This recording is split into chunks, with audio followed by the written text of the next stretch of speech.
Hello मित्रों, स्वागत है आपका अपने इस YouTube चैनल पर। और आज हम करेंगे CTET जुलाई 2019 पेपर सेकंड का साइंस का पेपर कंप्लीट सॉल्व करेंगे। तो CTET जुलाई 2019 paper second question number 61। Myra किसी पैकेट को पहुंचाने के लिए 5 किलोमीटर दूरी पर अपनी सहेली के घर साइकिल चलाकर जाती है। वह जाते समय 12 किलोमीटर प्रति आवर की चाल से जाती है और लौटते समय 8 किलोमीटर प्रति चाल से लौटती है। उसकी समस्त यात्रा की औसत चाल है। तो 61 का राइट आंसर हो जाएगा जी option number second 9.6 kilometre per hour. अब आप इसे सोल्व आउट कैसे करोगे? तो वो देखिए स्टूडेंट्स, अब औसत चाल पूछी है आपने इसमें, ठीक है।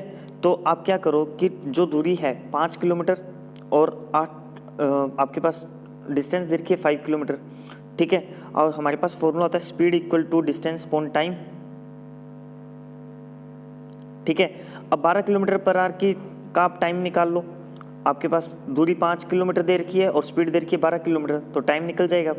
फिर 8 किलोमीटर पर आवर की से टाइम निकाल दो और दोनों का टाइम का औसत निकाल लीजिए, तो टाइम का औसत आ जाएगा। डिस्टेंस आपके पास सेम है 5 किलोमीटर, ठीक है। और 5 किलोमीटर आना 5 किलोमीटर जाना, तो टोटल 10 हो जाएगा और औसत टाइम आपके पास है ही, तो उससे डिवाइड करोगे तो आपके पास औसत चाल आ जाएगी, ठीक है स्टूडेंट्स। तो इस तरीके से आपके पास 9.6 किलोमीटर पर आवर आंसर आ जाएगा। बात करते हैं नेक्स्ट 62 नंबर क्वेश्चन की। निम्न में से किस समुच्चय में केवल दूरी मापने के मात्रक है? निम्न में से किस समुच्चय के दूरी मापने के मात्रक है? तो 62 का ऑप्शन नंबर 3 है आपके पास राइट आंसर। बालचित, मीटर, प्रकाश वर्ष, ये दूरी मापने के मात्रक हो जाएंगे। नेक्स्ट हम बात करते हैं option number question number 63। Sameer अपने कंचे गोली को फर्श पर बिछे 3 विभिन्न पृष्ठों या सतहों, तनी हुई सेलोफोन शीट, कालीन और समाचार पत्र पर लुढ़काता है।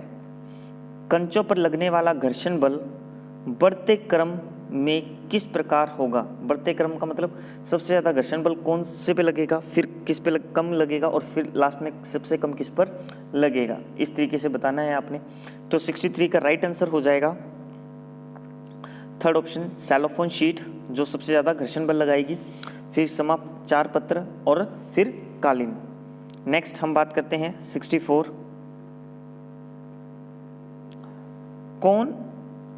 कोई पिंड रेखिकतः किसी एकसमान वेग से गतिमान है। यदि समय को x अक्ष पर निरूपित किया जाए तो नीचे दिया गया कौन सा कथन सही है? तो 64 का फोर्थ ऑप्शन सही है। इस गति का वेग समय ग्राफ x अक्ष के साथ समांतर एक रेखा होगा, ठीक है। क्योंकि वेग एक समान है और वेग एक समान है तो आपके पास x अक्ष के समांतर एक सरल रेखा होगी। इस तरीके से ग्राफ बन जाएगा आपका। अगर मान लो कि यहाँ पे हम क्या दे दें, x अक्ष पर निरूपित किया जाए, समय को t को निरूपित कर देते हैं, तो वेग एक समांतर रहेगा, तो वेग एक समान रहेगा, तो इस तरीके से चलता रहेगा, x अक्ष के समांतर चलता रहेगा। नेक्स्ट हम बात करते हैं 64 की। निम्न में से कौन पेट्रोलियम का उपोत्पाद नहीं है? ठीक है, तो 65 का आंसर है सेकंड ऑप्शन कोक। ये पेट्रोलियम का उपोत्पाद नहीं है, ठीक है। नेक्स्ट हम बात करते हैं 66। अमन किसी बंद कमरे में एक प्लास्टिक की बोतल, एक लकड़ी का चम्मच और एक धातु का चम्मच को रात भर रखता है। कक्ष ताप 30 डिग्री सेंटीग्रेड है। सुबह होने पर वह इन तीनों वस्तुओं के ताप रिकॉर्ड करता है, T1, T2, T3। तो निम्न में से किस संबंध द्वारा इन तापों के निरूपण की सबसे अधिक संभावना हो सकती है?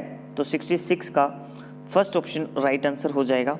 क्योंकि कमरे का ताप फिक्स है 30 डिग्री, तो बोतल, लकड़ी और चम्मच, इन तीनों का ताप क्या रहेगा? फिक्स रहेगा, बराबर रहेगा T1 equal to T2 equal to T3। Next बात करते हैं 67।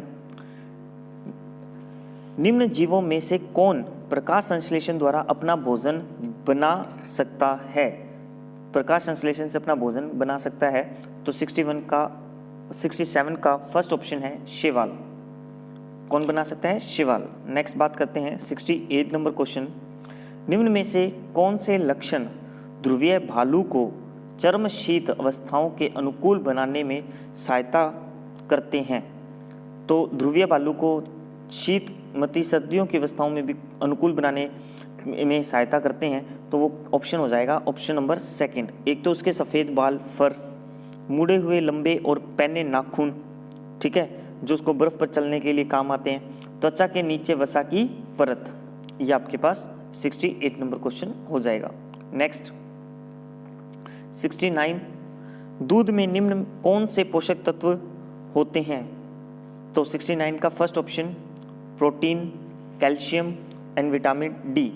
दूध में कौन से पोषक तत्व होते हैं? प्रोटीन, कैल्शियम, विटामिन डी, 69 का फर्स्ट ऑप्शन। नेक्स्ट, प्रतिरोधी रोगाणुरोधक के रूप में घावों पर लगाए जाने वाले बैंगनी रंग के विलयन में कौन सी अधातु होती है? कौन सी अधातु होती है? तो ये आपके पास 70 का ऑप्शन हो जाएगा सेकंड, आयोडीन। ठीक है, प्रतिरोधी रोगाणुरोधक के रूप में घावों पर लगाए जाने वाले बैंगनी रंग के जो विलयन होता है उसमें अधातु आयोडीन होती है। नेक्स्ट हम बात करें 71 की। वायु के संबंध में नीचे दिया गया कौन सा कथन सही नहीं है? तो वायु के संबंध में नीचे दिया गया कौन सा कथन सही नहीं है? 71 का राइट आंसर है सेकंड ऑप्शन, मृदा में वायु उपस्थित नहीं होती। बिल्कुल ही गलत है, मृदा में वायु उपस्थित नहीं होती, ये गलत ऑप्शन हो जाएगा आपका। ठीक है जी। नेक्स्ट हम बात करते हैं 72 की। स्तंभ ए में दिए गए पाचन तंत्र के अंगों और स्तंभ बी में दिए गए कार्यों का नीचे कौन सा मिलान सही है? तो 72 का ऑप्शन नंबर सेकंड हो जाएगा। 72 का ऑप्शन नंबर सेकंड, ये मिलान बिल्कुल सही होगा। तो क्या है मिलान देख लीजिए। यकृत जो लीवर है वो फोर्थ ऑप्शन, सबसे बड़ी ग्रंथि है। अमाशय जहाँ प्रोटीन का पाचन आरंभ होता है, ये आपके पास। फिर पित्ताशय सेकंड ऑप्शन, यहाँ पित्त रस संचित होता है। और अग्नाशय थर्ड ऑप्शन हो जाएगा, शुद्धात्र में पाचक रस मुक्त करता है। ठीक है जी, तो ये सेकंड ऑप्शन इसका राइट हो जाएगा 72 का। नेक्स्ट हम बात करते हैं 73 की। कोशिका के विषय में कौन सा कथन सत्य है? 73 कोशिका के विषय में कौन सा कथन सत्य है? सेकंड ऑप्शन, किसी भी ऊतक की कोशिकाएं समान होती है। कोशिका के विषय में कौन सा कथन सत्य है? किसी ऊतक की कोशिकाएं समान होती है। नेक्स्ट बात करते हैं 74 की। तो 74, निम्न में से किन का उनकी जनन की विद्या से सही मिलान किया गया है? जनन की विद्या का सही मिलान किया गया है। 74 का फर्स्ट ऑप्शन आपके पास फर्स्ट, ईस्ट में है मुकुलन, आलू का कायिक प्रवर्धन, शैवाल के लिए खंडन एंड कवक के लिए बीजाणु समासंग या बीजाणु जनन। नेक्स्ट 75, कौन सा या कौन से प्रदूषक ओजोन परत के अपक्षय के लिए उत्तरदायी है? तो 75 का ऑप्शन हो जाएगा सेकंड, ओजोन परत के अपक्षय के लिए कौन से उत्तरदायी हैं? क्लोरोफ्लोरोकार्बन। नेक्स्ट 76, निम्न में से कौन सा समुच्चय संचारी रोगों को निरूपित करता है? संचारी रोगों को निरूपित करता है, वो है मियादी बुखार, typhoid, swine flu, malaria, polio, option number 3। Next आपके पास 77, निम्न में से क्या एक विज्ञान की प्रकृति के संदर्भ में सही नहीं है? विज्ञान की प्रकृति के संदर्भ में सही नहीं है, तो विज्ञान की प्रकृति स्थिर है, ये सही नहीं है, डी ऑप्शन सही नहीं है। अब डी ऑप्शन ऑप्शन नंबर 1 में है, तो 1 ऑप्शन इसका राइट आंसर हो जाएगा। ठीक है। नेक्स्ट, निम्न में से किसका विकास विज्ञान के द्वारा होता है? 78 का 3 option A, B, C। A B C के द्वारा आपके पास ए बी सी हो जाएगा इसका राइट आंसर। तो आपके पास निम्न में से किसका विकास विज्ञान के द्वारा होता है? आपके पास निष्पक्षता, वैज्ञानिक दृष्टिकोण और वैज्ञानिक स्वभाव, इनके द्वारा विकास विज्ञान के द्वारा होता है, या इनका विकास विज्ञान के द्वारा होता है। नेक्स्ट क्वेश्चन की बात करते हैं 79। एक विज्ञान शिक्षक की भूमिका होनी चाहिए। एक विज्ञान शिक्षक की भूमिका होनी चाहिए, तो फर्स्ट ऑप्शन है इसमें राइट आंसर, छात्रों को प्रचुर विभिन्न सीखने के अनुभव प्रदान करना। नेक्स्ट बात करें 80 नंबर क्वेश्चन की। राष्ट्रीय पाठ्यचर्या 2005 के अनुसार एक अच्छी विज्ञान शिक्षा, अब इसमें ऑप्शन देखो कौन कौन से हमारे पास। सीखने वाले के प्रति सच्ची होनी चाहिए, बिल्कुल सही है। सीखने वाले के पर्यावरण के प्रति सच्ची होनी चाहिए, बिल्कुल सही है। शिक्षक के प्रति, अब देखो इसने पर्टिकुलर फोकस कर दिया शिक्षक को, तो शिक्षक को फोकस किया इसलिए ये गलत हो गया सी ऑप्शन। और विज्ञान के प्रति सच्ची होनी चाहिए, ये सही है डी ऑप्शन। तो ऑप्शन नंबर 1 आपका राइट आंसर हो जाएगा ए बी डी। ठीक है जी। नेक्स्ट 81। बच्चे के अपने क्षेत्र के लोगों में वायु प्रदूषण के स्रोतों की जागरूकता का सर्वे का संचालन करना। अब निम्न में से कौन सी संज्ञानात्मक प्रक्रिया उपरोक्त सीखने के उद्देश्य में रेखांकित क्रियापरक संचालन करना से संबंधित या सबसे अधिक संबंधित होगी? सबसे अधिक संबंधित होगी, तो ऑप्शन नंबर 3 सर्जन करना। ऑप्शन नंबर 3 सर्जन करना। नेक्स्ट हम बात करें 82 नंबर क्वेश्चन की। निम्न में से कौन सी युक्ति विज्ञान शिक्षक अधिगम में सीखने वाले को शामिल करने के लिए सबसे अधिक उपयुक्त हो सकती है? 82 की थर्ड ऑप्शन, सबसे पहले छात्र को सीखने में जोड़ने पर कार्य करना। सबसे पहले छात्र को सीखने में जोड़ने पर कार्य करना, यह सबसे अधिक उपयुक्त हो सकती है। नेक्स्ट 83। निम्न में से किस युक्ति के द्वारा प्रकाश के परावर्तन की संकल्पना का अर्थवान स्पष्टीकरण दिया जा सकता है?